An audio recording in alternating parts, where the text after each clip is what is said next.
From civilians who joined murderous mobs to camp overseers, capos, spies, and Nazi doctors, this is the part 3 of the most brutal post-World War II executions of Nazis by the Allies. Joseph Hargen, a German civilian, was executed in 1945 for his involvement in one of the war's most notorious atrocities, the Russelsheim massacre. On August 26, 1944, following an American bombing on Russelsheim, captured U.S. airmen were marched through the town.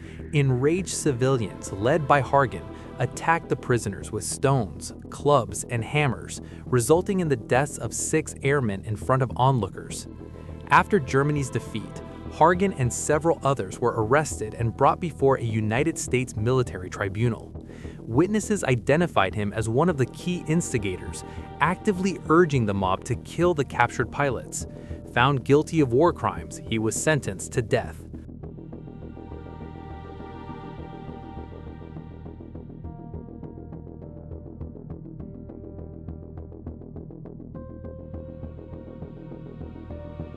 On November 10, 1945, Joseph Hargen was executed by hanging at Bruchsal Prison.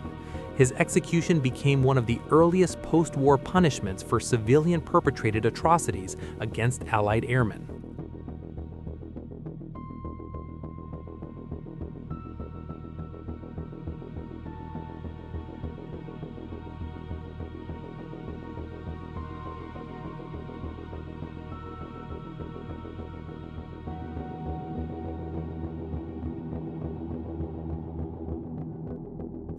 Fran Bacher, born in 1888, was executed for his role as one of Dachau's most brutal overseers. He served as a work and roll call supervisor, directing prisoner labor, overseeing transports, and enforcing camp rules with relentless cruelty. Survivors recalled Bacher's involvement in mass executions, including the killing of Soviet prisoners, and described how he even shot a collapsing prisoner during a death march in 1945. His reputation for violence instilled fear among inmates and staff alike. After the war, Bacher was captured and tried. The evidence against him was overwhelming, and he was convicted of war crimes and crimes against humanity. On May 29, 1946, Fran Bacher was led to the gallows at Landsberg prison, where his life ended, marking justice for one of Dachau's feared executioners. Fritz Becker was not a member of the SS, but a capo, a prisoner granted authority over fellow inmates within the concentration camps. Survivors recalled his cruelty, noting that he beat prisoners, enforced harsh labor, and displayed unwavering loyalty to the SS. For many inmates, capos like Becker were just as feared as the guards themselves. After the war, Becker was captured, tried for war crimes, and sentenced to death. His execution brought an end to the reign of a man who had traded his own survival for the suffering of others.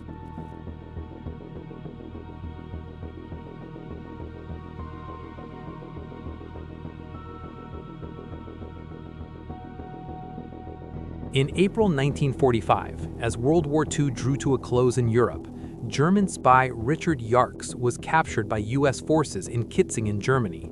Disguised in civilian clothing, he had crossed Allied lines to gather intelligence and carry out acts of sabotage behind a front. His arrest led to a swift military tribunal. Witnesses testified that Jarks' activities had endangered American soldiers and violated the laws of war. He was found guilty of espionage, a capital offense. At dawn, Jarks was brought to an open field. Bound to a post and blindfolded, he remained silent as a priest offered a final prayer. Moments later, an American firing squad carried out the sentence, ending his life. His execution was among the last conducted in wartime Germany.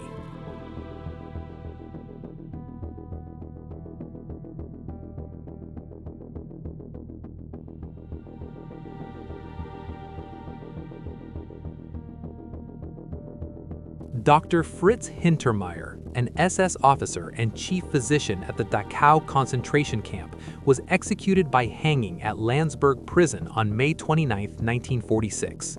During the war, Hintermeer violated his medical oath, administering lethal injections to 2 pregnant women, assisting in the murder of 7 mentally ill prisoners and participating in executions to ensure their deaths.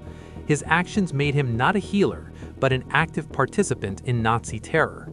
In late 1945, Hintermeer was tried during the main Dachau war crimes trial and convicted of war crimes and crimes against humanity. His death sentence was confirmed in April 1946. Once a figure with the power over life and death, he was ultimately subjected to the same fate. Moments later, the ropes were tightened, and Fritz Hintermeer's life came to an end.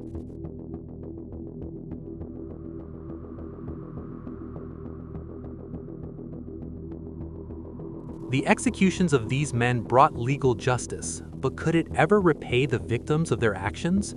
If you believe these histories should never be forgotten, like this video, subscribe to the channel, and share it.